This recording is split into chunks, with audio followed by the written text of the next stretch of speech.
আপনি এইখানে আমাকে আনলেন কেন? চৈতির গলাটা ভাঙা দুর্বল। রাতুল কিছুক্ষণ চুপচাপ তাকিয়ে থাকলো। তারপর গম্ভীর কণ্ঠে বলল, তুই অজ্ঞান হয়ে গিয়েছিলি। চৈতি ধীরে ধীরে উঠে বসার চেষ্টা করলো, কিন্তু মাথা ঘুরে আবার বিছানায় পড়ে গেল। দুজনেই চুপ ছিল, কিন্তু সেই নীরবতার মধ্যেই একটা অদ্ভুত টান যেন ধীরে ধীরে তৈরি হচ্ছিল। একটা অজানা, অভুক্ত অনুভূতি, যা রাতুল নিজেও বোঝার চেষ্টা করছিল। একটু পর দরজায় নক হলো। রাতুল ভ্রুজোড়া কুঁচকে ফেলল। হঠাৎ আবার তার রুমে কে আসলো? রাতুল দরজা খুলে দেখলো একটা সার্ভেন্ট এসে দাঁড়িয়ে আছে। স্যার, নিচে দুইজন লোক আপনার সাথে দেখা করতে এসেছে। রাতুল সামান্য বিরক্তি নিয়ে তাকালো, তারপর বলে উঠল, তাদের একটু অপেক্ষা করতে বলো। কথাটি বলে দরজাটা হালকা চাপিয়ে বেডের দিকে নজর দিল। হৃদয়ের প্রশান্তি অনুভব হলো। মনে হলো পৃথিবীর সব মায়া তার এই বিছানা জুড়ে বিরাজ করছে। চৈতির কাছে এসে ভালো করে কম্বলটা জড়িয়ে দিয়ে তারপর সে রুম থেকে বের হয়ে দরজাটা ভালো করে দিয়ে নিচে গেল। নিচে গিয়ে দেখল তার সব থেকে বড় দুই শত্রু তার বাসায়। সবেমাত্র প্রেস কনফারেন্স সেরে এসেছে, এর মধ্যে ওদের ঝামেলা। মেজাজটাই তিরিক্ষি হয়ে আছে। রাতুল গম্ভীর কণ্ঠে বলল, আপনারা এইখানে কি চান? আমার বাড়িতে আসতে আপনাদের ভয় করলো না? মনে হলো না আমি আপনাদের মেরে ফেলতে পারি? তার প্রতিটি শব্দ যেন তীক্ষ্ণ তরবারির মতো আঘাত করছে। তার চোখে ভয়ঙ্কর রাগের আগুন জ্বলছিল এবং তার কণ্ঠে এমন এক ধ্বংসাত্মক তেজ ছিল যা শত্রুদের ভেতর শীতল স্রোতের মতো ছড়িয়ে পড়ছিল। তুমি যেটা করছো সেটা ঠিক করছো না। রাতুল কিঞ্চিত পরিমাণের হাসলো, তারপর বলল, তাই নাকি মিস্টার চৌধুরী? তিনি আবার চেঁচিয়ে বলে উঠলেন, নিজেকে কি সাধু মনে করো তুমি? তুমি নিজেকে সেইটাই দেখো। রাতুল চোয়াল জোড়া শক্ত করে বলে উঠল, চোখের সামনে আমরা যা দেখি তা কিন্তু সত্যি নয়। চোখের আড়ালেও লুকিয়ে থাকে সত্যি। তবে এই সত্যি আপনাদের ধরাছোঁয়ার বাইরে।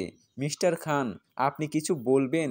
যদি বলার না থাকে তাহলে যেতে পারেন। আমি আমার নিয়মে চলবো। আজ যান নিয়ে ফিরে যেতে পেরেছেন, কাল কিন্তু পারবেন না। এইসব চেট বাল নিয়ে আমার বাড়ির ত্রিসীমানায় আর আসবেন না। মিস্টার খান বলে উঠল, কেন? আসলে কি হবে? বাড়িতে কি লুকিয়ে রাখছো গুপ্তধন? মহামূল্যবান জিনিস, যা কেউ দেখুক আমি চাই না। সো গেট আউট বলে চলে গেল উপরের সিঁড়ি বেয়ে। আর দুইজন লোক যারা ওর সব থেকে বড় শত্রু, সবসময় চাই ওর ক্ষতি, মিস্টার শিহাব চৌধুরী আর মিস্টার জাফর খান, তার যাওয়ার পানে তাকিয়ে রইল, যেন কিছু একটা বোঝার চেষ্টা করছে। রাতুল চেয়ার টেনে ঘুমন্ত চৈতির মুখটা দেখে যাচ্ছে। কি আছে ওর এই মুখটাতে যার জন্য সে এত মুগ্ধ হয়? তার কাছে মনে হলো তার পাপের রাজ্যতে একটা সুন্দর পবিত্র ফুল ফুটেছে, আর সেই ফুলের গন্ধ চারিদিকে ছড়িয়ে পড়ছে। সে সেই গন্ধটাকে যেন আতর হিসেবে নিজের গায়ে মেখে নিচ্ছে। হাজারো মেয়েকে ছুঁয়েছে এই হাতে, কিন্তু যখনই চৈতিকে ছোঁয়ার কথা ভাবছে, কিছু একটা অদৃশ্য কারণে তার হাত থেমে যাচ্ছে। এটা কি? কেন যখনই তার দৃষ্টি চৈতির দিকে যায় তখনই কিছু একটুকু আলাদা অনুভব হয়? এটা কি মায়া? কি সেই জাদু যা তাকে বশীভূত করছে? কোথায় হারিয়ে গেছে তার এই আগের স্বাভাবিকতা? কেন তার মন ও হৃদয়ের মধ্যে চৈতি এইভাবে গেঁথে যাচ্ছে? যখন থেকে চৈতিকে দেখেছে, আর কোনো নারীর সঙ্গ ভালো লাগে না, আর কোনো নারীর দিকেও তাকাতেও ভালো লাগে না। হাজার নারীর ভিড়ে তার চোখ কেবল তার কোমল মতি শান্ত মায়াবী মুখে আটকে যায়। তবে কি আমার মতো চরিত্রহীন পাষাণ এমপি ঘায়েল হলো, পবিত্র হলো এই মেয়েটির সংস্পর্শে? বেশ তো, তাই হোক। আজ আমি রাতুল আহমেদ ঘোষণা দিলাম, পৃথিবীর সমস্ত মেয়ে আমার জন্য হারাম, শুধুমাত্র একটি মেয়ে ব্যতীত। ঘুমন্ত চৈতির মুখের পানে তাকিয়ে বলল, একমাত্র আমার কোমলমতি ছাড়া। চৈতি, তুমি আমার জীবনে আসা একমাত্র শুভ্র ভালোবাসা, যার স্পর্শে মুছে যাবে সকল কালিমা। চৈতি, তুমি আমাকে শুধুমাত্র এই দুনিয়ার এক নারী হিসেবেই নও, এক অমোকাবিক সৌন্দর্য হিসেবে তোমার অস্তিত্বে বেঁধে রেখেছ, যা কখনোই মুছে যাবে না। তুমি আমার প্রতিটা শ্বাসে, প্রতিটা নিঃশ্বাসে। আমি শুধু তোমাকেই অনুভব করি, আর কিছু নয়। চেয়ার থেকে উঠে দাঁড়িয়ে সে একটা বিয়ার নিয়ে বিয়ারটা খাওয়া শুরু করে। বিয়ার চুমুক দিল সে। বেলকুনিতে দাঁড়িয়ে দেখতে লাগলো যতদূর তার চোখ যায়। সব মানুষেরই অতীত থাকে, রাতুলের জীবনেও অতীত আছে, ভয়ঙ্কর অতীত। সেই অতীতের জন্য আজ সে জঘন্য। তবে সমস্যা নেই, তার অতীত থেকে, তার একাকিত্ব থেকে বের হতে একটা খড়কুটো লাগতো, আর সেই খড়কুটো সে পেয়ে গেছে। তা হলো চৈতি, যাকে সে কিয়ামত পর্যন্ত আগলে রাখবে তার হৃদয়ের কোঠরে। রাতুলের ঠোঁটে বিয়ার লাগলেও মনে হলো স্বাদ বদলে গেছে। কেন যেন তিক্ত লাগছে, যেন এই নেশা আর তার শরীরে কাজ করছে না। সে এক গভীর দীর্ঘ শ্বাস ফেলল। তার হৃদয়ের গহীনে কোথাও একটা পরিবর্তন হচ্ছে, সে সেটা নিজেই টের পাচ্ছে। এই অনুভূতি কি ভালোবাসা, নাকি এটা শুধুই মোহ? না, এটা মোহ নয়, এটা কিছু গভীর, কিছু শুদ্ধ, যা সে আগে কখনো অনুভব করেনি। রাতুল ঘড়ির দিকে তাকিয়ে দেখে দুপুর 2টা বাজে। বাইরের রৌদ্র সুপ্ত হয়ে উঠেছে, চারদিকে উত্তপ্ত হাওয়া বইছে। সে একবার চৈতির দিকে তাকায়, এখনো গভীর ঘুমে ডুবে আছে। ঘুমন্ত অবস্থায় চৈতির মুখে ক্লান্তির ছাপ স্পষ্ট। সে জানে চৈতি এখনো দুর্বল, গত কয়েকদিন ধরে ঠিক মতো খায়নি, শরীরও ভেঙে পড়েছে। তাকে আর ঘুমাতে দেওয়া ঠিক হবে না, এখন তার খাবার দরকার। রাতুল ধীরে পায়ে বেলকনি থেকে রুমে প্রবেশ করলো। তারপর আলতো গোছে চৈতির দিকে এগিয়ে এসে আলতো গলায় ডাক দিল, চৈতি, এই চৈতি, ওঠো, বেলা হলো, খেয়ে নেবে। রাতুলের ডাক শুনে চৈতি পিট পিট করে তাকায়। তাকিয়ে যখন দেখে রাতুল ওর দিকে অনেকটা ঝুঁকে আছে, আতঙ্কে দিগি হয়ে সে এক লাফে পিছনে ছিটকে গিয়ে দাঁতে দাঁত চেপে বলল, সমস্যাটা কি? আপনি এইভাবে আমার দিকে ঝুঁকেছিলেন কেন? রাতুল ওর রিয়েক্ট দেখে বাঁকা হাসলো, তারপর বলল, অনেক বেলা হয়েছে, খেয়ে নিবে, চলো। আপনার যদি মনে হয় আপনার পাপের অন্যের একটা দানা আমি মিস রাতুল রহমান চৈতি সেটাই গ্রহণ করব, তাহলে ভুল ধারণা। আমি আপনার অন্ন গ্রহণ করব না। তির্যক হাসলো রাতুল, তারপর বলল, এইটুকু শরীরে এত তেজ, আই লাইক ইট। ওরে আমার বোকা চৈতি পাখি রে, শরীরের তেজটা ধরে রাখতে হলেও তো তোকে খাবার খেতে হবে। মেয়েদের এত তেজ ভালো না, আমি খাবার নিয়ে আসছি, চুপচাপ খাবার খেয়ে নিবে একদম, কোনো প্রকার টেপও করবে না। কথাটা বলে রাতুল রুম থেকে বের হয়ে গেল। চৈতি ভালো করে রুমটা দেখে নিচ্ছে, কোথায় কি আছে না আছে সব। গট গট পায়ের শব্দ শুনতেই চৈতি বিছানা থেকে উঠে দাঁড়িয়ে ওয়াশরুমে এসে ভালো করে ওয়াশরুমটাও দেখতে লাগলো। চৈতির যা দেখার দেখে নিয়েছে। চৈতি দ্রুত ফ্রেশ হয়ে বের হতে দেখলো রাতুল ওর জন্য খাবার নিয়ে বসে আছে। চৈতি নিজেকে যথাসম্ভব ঠান্ডা রাখার চেষ্টা করলো। বিপদে সব থেকে মাথা ঠান্ডা রাখতে হয়। আর ও এইটুকু বুঝে গেছে, ওর সাথে সহজে পেরে উঠবে না। তার শরীর আসলেই দুর্বল, এখন তাকে খেয়ে শক্তি সঞ্চয় করতে হবে। সে ধীরে পায়ে এগিয়ে বিছানায় বসলো। রাতুল চৈতির দিকে খাবারের প্লেটটা এগিয়ে দিল। চৈতি খাবারের প্লেটটা হাতে নিয়ে ভাবছে কিছু। রাতুল চৈতির দিকে তাকিয়ে বলল, সমস্যা কি, খাচ্ছ না কেন? এই খাবারটা যে আমার জন্য নিরাপদ, সেইটা কি করে বুঝবো? এই খাবারটা আগে আপনি খেয়ে দেখান।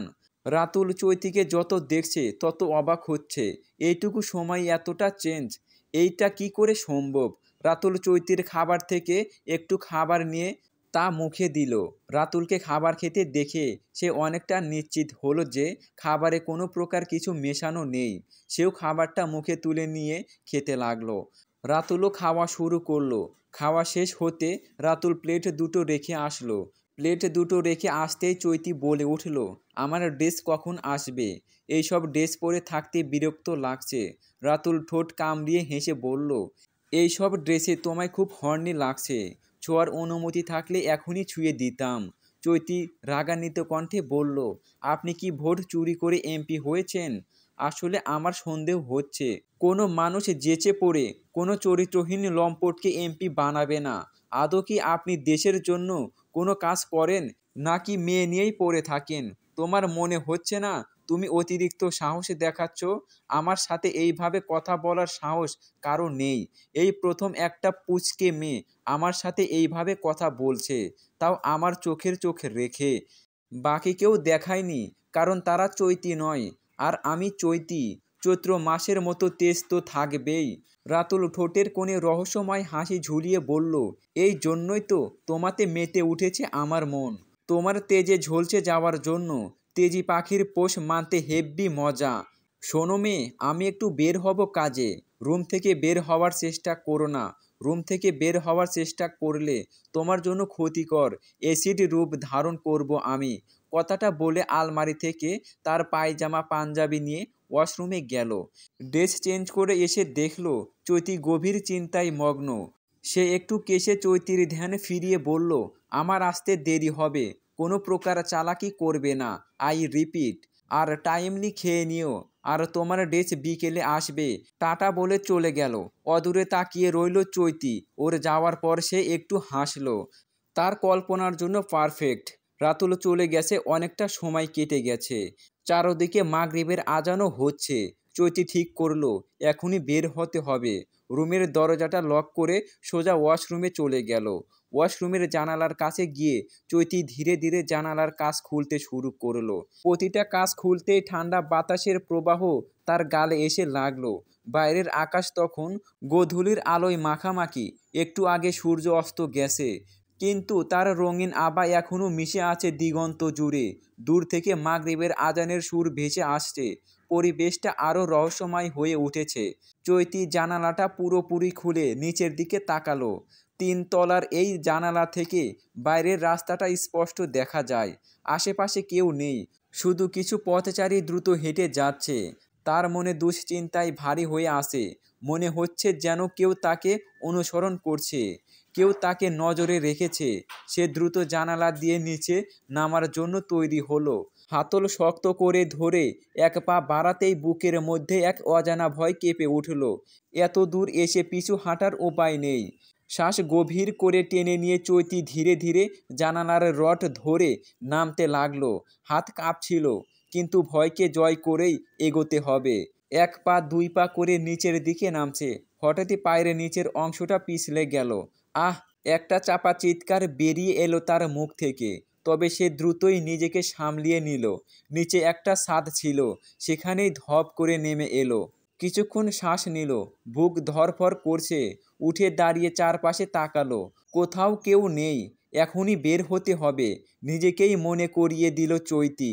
চৈতি আর কিছু ভাবতে পারল না। শুধু একটাই চিন্তা, এখান থেকে পালাতে হবে। সে দিক বিদিক শূন্য হয়ে দৌড় দিল। পায়ের স্যান্ডেলও নেই। তার পরনে তখনও রাতুলের শার্ট আর 3/4 প্যান্ট। তার চোখ যতটুকু যাচ্ছে ততটুকু দৌড়াচ্ছে। দৌড়াতে দৌড়াতে পা হুচুট খেয়ে পড়ে গেল। সঙ্গে সঙ্গে হাত পা ছড়ে গেল।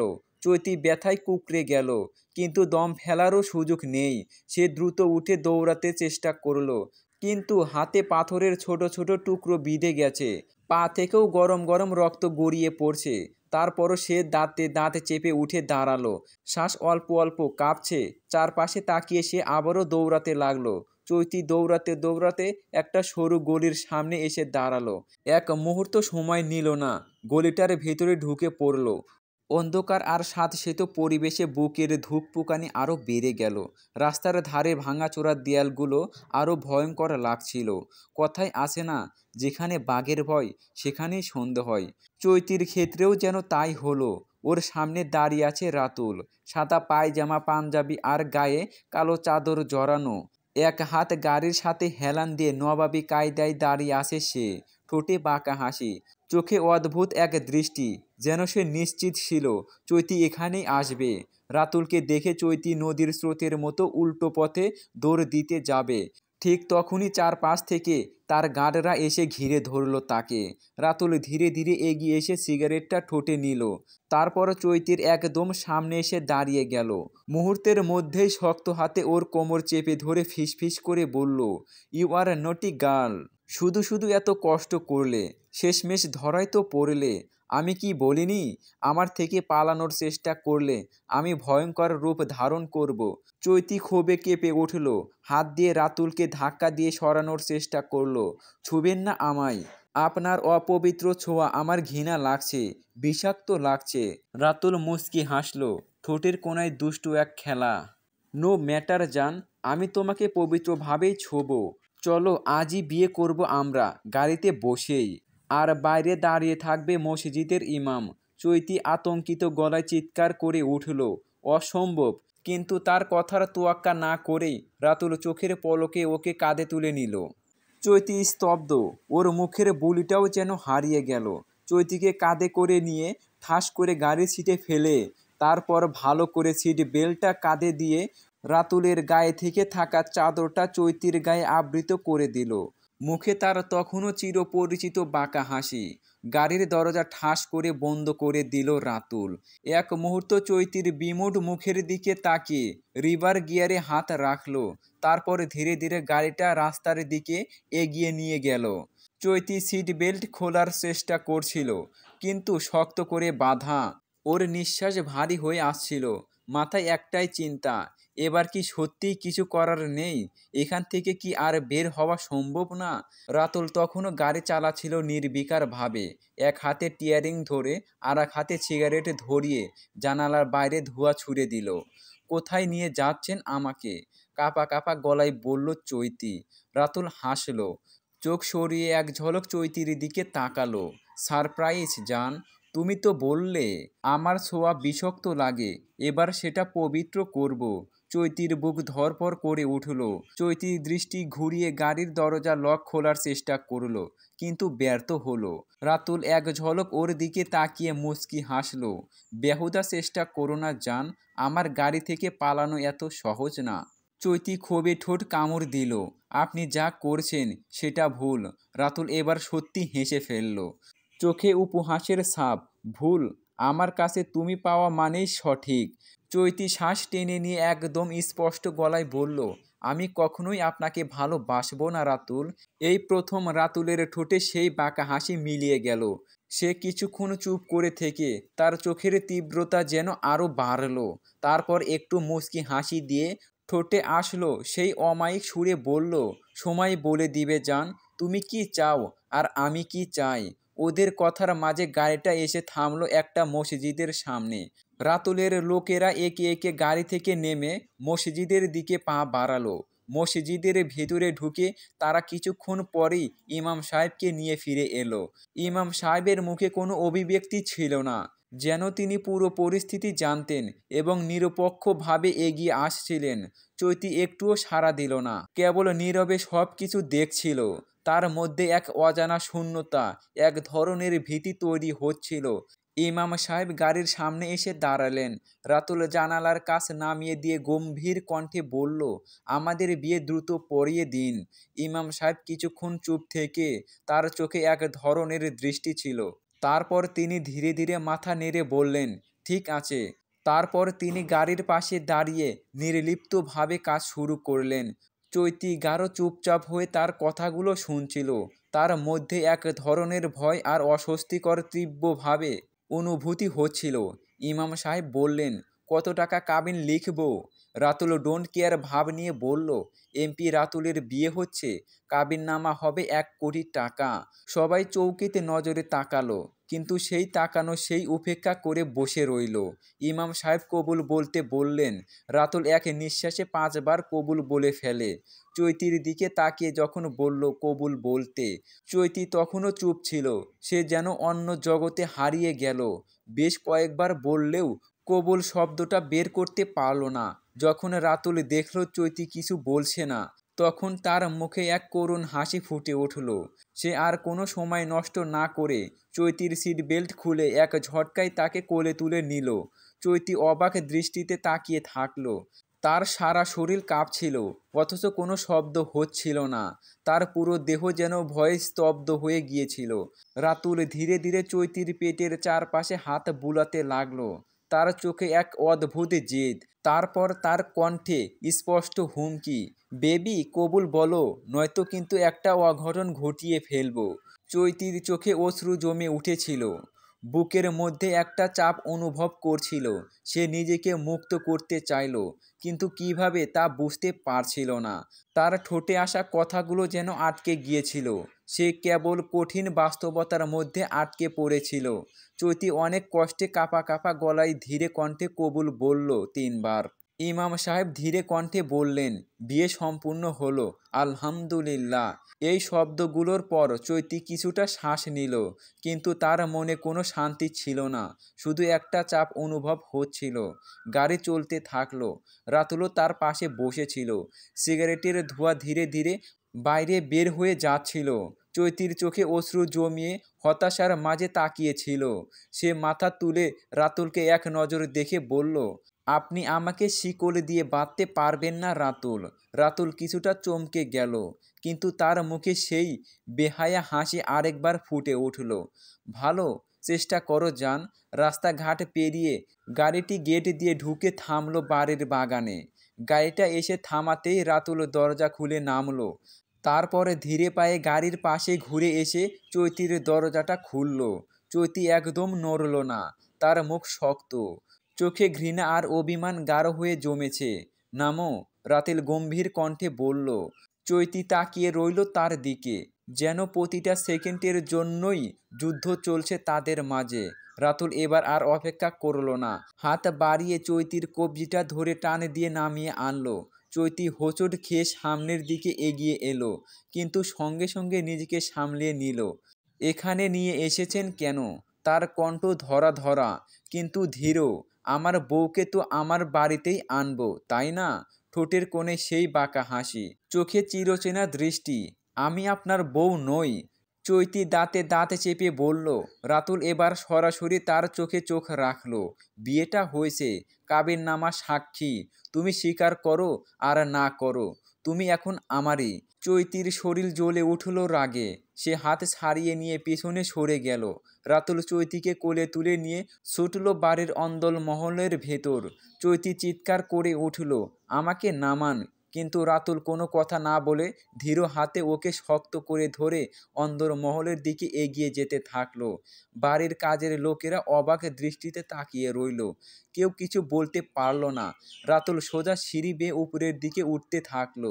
চৈতি ওর বুকের ওপর আঘাত করতে লাগলো, হাত পা ছড়াছড়ি করতে থাকলো। ছাড়ুন আমাকে, বলছি ছাড়ুন। রাতুল এবার গম্ভীর স্বরে বলল, যত নড়াচড়া করবে তত বেশি কষ্ট পাবে চৈতি। চৈতির হাত থেমে গেল, ওর শ্বাস দ্রুত ওঠানামা করছিল। ও বুঝতে পারছিল এই লোকটাকে জোর করে হারানো যাবে না।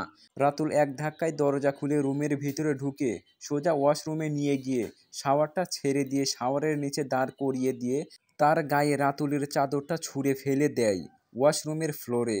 চৈতি হতভম্ব হয়ে গেল। ঠান্ডা পানির ধাক্কায় ওর পুরো শরীর কেঁপে উঠল। শাওয়ার থেকে টানা পানি ঝরছে, ভিজে দিচ্ছে ওর চুল, মুখ, শরীর। রাতুল, তুমি? ওর কথা শেষ হওয়ার আগেই রাতুল সামনে এগিয়ে এলো, চোখে ভয়ঙ্কর এক দৃষ্টি। তোমার ঘৃণা, তোমার জেদ, সব ধুয়ে ফেলতে হবে জান। আজ থেকে তুমি শুধু আমার। চৈতি চিৎকার করে উঠল, আমি আপনাকে কখনোই ভালোবাসবো না। রাতুলের ঠোঁটের কোণে সেই চিরচেনা বাঁকা হাসি ফুটে উঠল। সে ধীরে ধীরে হাত বাড়িয়ে চৈতির ভেজা চুল সরিয়ে দিল। ওর মুখের দিকে গভীর দৃষ্টিতে তাকিয়ে বলল, ভালোবাসা পরে দেখো চৈতি, আপাতত আমার হওয়াটা স্বীকার করে নাও। রাতুল এক দৃষ্টিতে তাকিয়ে আছে চৈতির মুখ পানে। ভেজা মুখটা যেন দেখে মনে হচ্ছে কোনো এক সরোবরে ফুটে ওঠা কোনো এক সদ্য পদ্ম ফুল, যার পাপড়িগুলো এখনো শিশিরে ভেজা। চৈতি এক মুহূর্তের জন্য থমকে গেল। রাতুলের গভীর চোখের দৃষ্টি তার হৃদয়ের গভীরে গেঁথে যাচ্ছে। চৈতির থরথর করে কেঁপে ওঠা ঠোঁটের দিকে নেশাভরা চাহনি দিয়ে তাকিয়ে রইল। তারপর হুট করে ঠোঁটের সাথে ঠোঁট মিলিয়ে গভীর আলিঙ্গনে চুম্বনে লিপ্ত হলো। চৈতিকে এমনভাবে ধরেছে, চৈতি নড়াচড়া করতেও পারছে না। অতিরিক্ত ভয়ে নির্বিক হয়ে সে চেতনা হারিয়ে ফেলে। রাতুল যখন দেখল সে চেতনা হারিয়ে ফেলেছে, তখন সে চৈতির ভিজন্ত জামা কাপড় খুলে একটা টাওয়ালে শরীরে পেঁচিয়ে তারপর রুমে নিয়ে এসে বেডে শুয়ে দিল। চৈতির মাথাটা যেন ভারী হয়ে আসে। ধীরে ধীরে চোখ মেলে তাকাতেই বুঝতে পারল সে একটা নরম বিছানায় শুয়ে আছে। ঘরের আশেপাশে হালকা নীলচে আলো ছড়িয়ে আছে। জানালার পর্দা অল্প দুলছে, যেন কোনো অদৃশ্য বাতাস খেলা করছে সেখানে। সে উঠে বসতে গেল, কিন্তু শরীরটা এতটাই দুর্বল যে এক মুহূর্তের জন্য মাথা ঘুরে গেল। চারপাশে তাকিয়ে দেখল রাতুল একটা সোফায় পায়ের উপর পা তুলে ওর দিকে তাকিয়ে আছে। রাতুল বাঁকা হেসে চৈতির কাছে এগিয়ে গিয়ে ওর পাশে বসতেই চৈতি সরে গেল। চৈতিকে সরে যেতে দেখে রাতুলও ওর দিকে এগিয়ে গেল। চৈতি আরেকটু সরতেই একদম আধা শোয়া হয়ে গেল। রাতুলও চৈতির ওপরে আধা শোয়া হয়ে গেল। চৈতির নিঃশ্বাস একদম বন্ধ হয়ে আসছিল। রাতুলের মুখটা খুব কাছে, এতটাই কাছে যে ওর গরম নিঃশ্বাস চৈতির গালে স্পষ্ট লাগছে। চৈতি আতঙ্কে দু হাত দিয়ে ওকে ঠেলে সরাতে চাইল, কিন্তু রাতুলের শক্তি এতটাই বেশি যে সেটা যেন একদম অসম্ভব। কি হলো, এত ভয় পাচ্ছ কেন? রাতুলের কণ্ঠস্বরে ছিল শয়তানি খেলা। চৈতি চোখ বন্ধ করে ফেলল, ঠোঁট শক্ত করে কামড়ে ধরল, যেন কোনোভাবেই দুর্বলতা প্রকাশ না পায়। রাতুল ওর মুখের দিকে তাকিয়ে হালকা হেসে বলল, তুমি যতই পালানোর চেষ্টা করো জান, আমি কিন্তু ছাড়ছি না। আজকের রাতে তুই আমার হয়ে যা চৈতি। চৈতির শির দ্বারা বেয়ে একটা ঠান্ডা স্রোত নেমে গেল। ওর দম বন্ধ হয়ে আসছিল। রাতুল প্লিজ। কণ্ঠে অসহায়তা ঝরে পড়ল। রাতুলের ঠোঁটের কোণে সেই বাঁকা হাসিটা আরো গভীর হলো। ও চৈতির মুখের খুব কাছে ঝুঁকে এলো, কিন্তু ঠিক তখনই চৈতি রাতুলের কলারটা ধরে দাঁতে দাঁত চিবিয়ে বলল, আমার থেকে দূরে থাকবেন চরিত্রহীন পুরুষ। রাতুলের মুখটা মুহূর্তেই থমকে গেল। চৈতির চোখে এক অদ্ভুত আগুন জ্বলছিল। ওর গলা শক্ত, অথচ কাঁপছিল না একটুও। চৈতি বলে উঠল, আপনার বুকে ছুরি চালাতে আমার হাত একটুও কম্পিত হবে না। রাতুল চৈতির দিকে আরেকটু ঝুঁকে ওর গালে নাক ঘষতে ঘষতে বলল, বেশ তো, মেরে ফেল আমায়। তোর হাতে নিজেকে দিলাম সঁপে। একবার না, শতবার তোর হাতে মরতে রাজি। চৈতির পুরো শরীরটা শিউরে উঠল। আতঙ্ক, রাগ আর ঘৃণা একসাথে জমাট বেঁধে ওর রক্তে আগুন ধরিয়ে দিল। রাতুলের নিঃশ্বাস ওর গালে ছুঁয়ে যাচ্ছে, কিন্তু এবার চৈতি আর কাঁপছে না। ওর হাত নিষ্পিস করে উঠল। এক ঝটকায় বালিশের নিচে রাখা ছোট্ট ছুরিটা বের করল চৈতি। তীক্ষ্ণ ধাতব ঝলক দেখে রাতুলের ঠোঁটে বাঁকা হাসিটা আরো গভীর হলো। ও, সত্যিই বলেছিলি তাই না? রাতুলের কণ্ঠে মজা। তাহলে চল, দেখি তো তোর হাত কাঁপে কিনা। চৈতির চোখে বিদ্যুৎ চমকালো। এক মুহূর্তে দেরি না করে ও ছুরির ফালাটা রাতুলের বুকের একদম মাঝখানে চেপে ধরল। 1 ইঞ্চি ভিতরে চালালেই আপনার হৃৎপিণ্ড ফুটো হয়ে যাবে। চৈতির গলা তেতো হয়ে উঠল। এবার বল, মরতে রাজি আছিস? রাতুল নিঃশ্বাস নিল ধীরে ধীরে। একটুও ভয় পায়নি ও, বরং চোখের তারায় উন্মাদ একটা ঝলক খেলে গেল। তুই কি জানিস তুই এখন আমার চোখে কতটা সুন্দর লাগছিস? চৈতির ধৈর্য বাঁধ ভেঙে গেল। এক ধাক্কায় ও রাতুলকে ঠেলে দূরে সরিয়ে দিল। রাতুল নিজেকে সামলিয়ে নিয়ে ঠোঁটে এক চতুর হাসি আনল, চোখে মুগ্ধতার ঝলক, তবে তাতে শয়তানি মেশানো। ধীরে কণ্ঠে বলল, হাই, আমার বিলাই আমাকেই ম্যাও বলছে। ইন্টারেস্টিং। আই অ্যাম ইমপ্রেসিভ চৈতি। রাতুল ধীরে ধীরে হাত বাড়িয়ে চৈতির চিবুকটা তুলে ধরল। ওর চোখে আর আগের সেই শয়তানি ঝলকটা ছিল না, বরং সেখানে একটা গভীর কাতরতা, একটা অপরাধ বোধের ছায়া ফুটে উঠেছে। নিঃশ্বাস ভারী হয়ে আসছিল ওর। চৈতির চোখে চোখ রেখে একদম নরম গলায় বলল, শুনেছি হাজার পাপীরাও যদি মন থেকে তওবা করে, আল্লাহ তাদের ক্ষমা করে দেন। আজ তোর চোখে যে ঘৃণা দেখতে পাচ্ছি, জানিস সেই ঘৃণা আর একদিন থাকবে না। এক সময় ওই চোখে শুধু ভালোবাসা থাকবে, যা আমি তোর কাছে কখনোই আশা করিনি। সেই ভালোবাসা একদিন আমার হবে। রাতুল গভীর শ্বাস নিল, যেন ভেতরের সমস্ত কথা একসঙ্গে বলে ফেলতে চায়। তারপর নরম, অথচ কাঁপা কাঁপা কণ্ঠে বলল, আমি তো শুধু একজন সাধারণ মানুষ, কোনো ফেরেশতা নই চৈতি। মানুষ মাত্রই ভুল করে, আমিও করেছি। জন্ম থেকে কেউ নিষ্পাপ থাকে না। সময়ের সাথে আমরা শিখি, বুঝতে শিখি, কিন্তু আমি সেই সুযোগ পাইনি। ছোটবেলা থেকে মায়ের স্নেহ পাইনি, বাবা চাচাদের কঠোর শাসনে বড় হয়েছি। তারা আমাকে শিখিয়েছে কিভাবে শক্ত হতে হয়, কিভাবে অন্যকে কাবু করতে হয়, কিভাবে ভয় দেখাতে হয়, কিন্তু কখনো শেখায়নি যে মেয়েরা শুধু শরীর নয়, তারা মানুষ। তাদেরও অনুভূতি আছে, ব্যথা আছে, মন আছে, সম্মান আছে। আমি জানি আমি হয়তো অনেক ভুল করেছি, অনেক অন্যায় করেছি, কিন্তু চৈতি, যদি মানুষ তার ভুল বুঝতে পারে, যদি সত্যিই পরিবর্তন চায়, তাহলে সে কি আর সুযোগ পেতে পারে না? রাতুলের কণ্ঠে যেন একটা অদ্ভুত আবেগের কম্পিত ছিল, যা চৈতির হৃদয় পর্যন্ত ছুঁয়ে গেল। এক মুহূর্তের জন্য ওর মনে যেন দোটানা জেগে উঠল। এই মানুষটা কি সত্যিই বদলাতে চায়, নাকি এও একটা অভিনয়? রাতুল ধীরে ধীরে উল্টো ফিরে গভীর শ্বাস নিল, যেন ভেতরের সমস্ত অস্থিরতা সামলে নিচ্ছে। তারপর নরম অথচ ধীর কণ্ঠে বলল, শোনো চৈতি, কিছু বলার দরকার নেই। তুমি শুধু চুপচাপ এখানে বসে থাকো, আমি ডিনার নিয়ে আসছি। তুমি খেয়ে নিও, তারপর ঘুমিয়ে পড়ো। আমি প্রতিশ্রুতি দিচ্ছি, যতদিন না তুমি নিজে অনুমতি দেবে ততদিন আমি তোমাকে স্পর্শ করব না। তুমি জানো চৈতি, আমার হৃদয়টা অধঃপতন ধরা একটা মরুভূমির মতো। সেখানে ভালোবাসা কখনো প্রস্ফুটিত হয়নি, সেখানে কোমলতা কখনো আশ্রয় নেয়নি। কিন্তু তুমি, তুমি যেন সেই মরুভূমিতে ফুটে ওঠা এক সতেজ নিষ্পাপ চম্পার ফুল। এমন এক ফুল যার সুগন্ধ আমার হৃদয়ের সমস্ত অন্ধকার দূর করবে, যার স্পর্শে আমার কলুষিত আত্মাকে পবিত্র করে তুলবে। তুমি আমার জন্য শুধু একটা মানুষ নও চৈতি, তুমি আমার বেঁচে থাকার কারণ, আমার হৃদয়ে প্রথম এবং শেষ পবিত্র অনুভূতি। রাতুলের কণ্ঠে ছিল অদ্ভুত এক আকুতি, যা কেবল কথার মধ্যে আটকে ছিল না, ওর চোখেও সেই সত্যটা ফুটে উঠেছিল। যেন এই প্রথম সে কারোর জন্য নিঃস্বার্থ ভালোবাসার তীব্রতা অনুভব করছিল। চৈতি কিছুক্ষণ চুপ করে বসে রইল। রাতুলের কথাগুলো তার মনের মধ্যে গভীরভাবে গিয়ে গেঁথে যাচ্ছিল। এক অদ্ভুত অনুভূতি তার বুকের ভেতর সঞ্চালিত হতে লাগলো, যে অনুভূতি সে আগে কখনো অনুভব করেনি। এক ধরনের শূন্যতা, এক ধরনের অতৃপ্তি, যে ক্ষুধা কখনো কোনো খাবারে মেটে না, বরং ভালোবাসার স্পর্শে পূর্ণ হয়।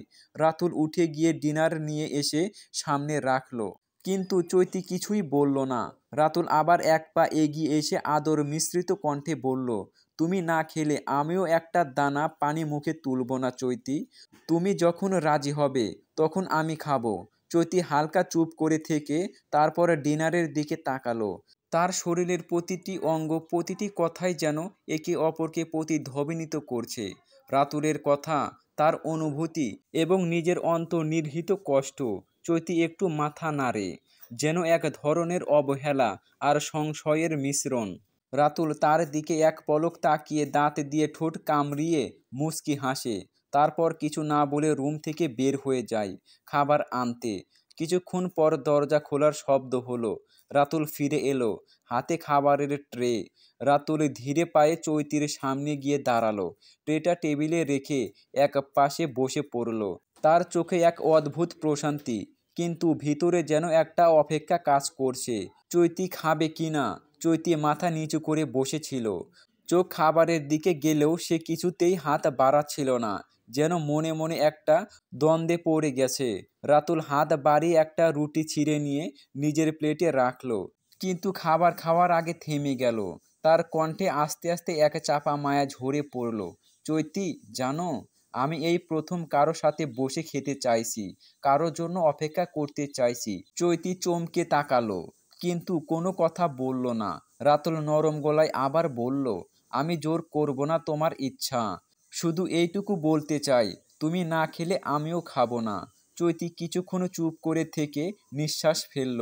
রাতুলের চোখে সেই এক রোখা জেদ, কিন্তু আজ তাতে হিংস্রতা নেই, আছে কেবল এক ধরনের শূন্যতা, যেন সে সত্যিই অপেক্ষা করতে রাজি। কিছুক্ষণ চুপচাপ থাকার পর চৈতি ধীরে ধীরে প্লেটের দিকে হাত বাড়ালো, ছোট্ট এক টুকরো রুটি ছিঁড়ে নিল। রাতুলের ঠোঁটে একটা ছোট্ট হাসি ফুটে উঠল। সে কিছু না বলে নিজের প্লেট থেকে খাওয়া শুরু করলো।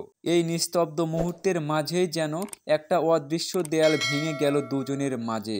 নেক্সট পার্ট শুনতে চাইলে অবশ্যই কমেন্ট বক্সে কমেন্ট করে জানাবেন।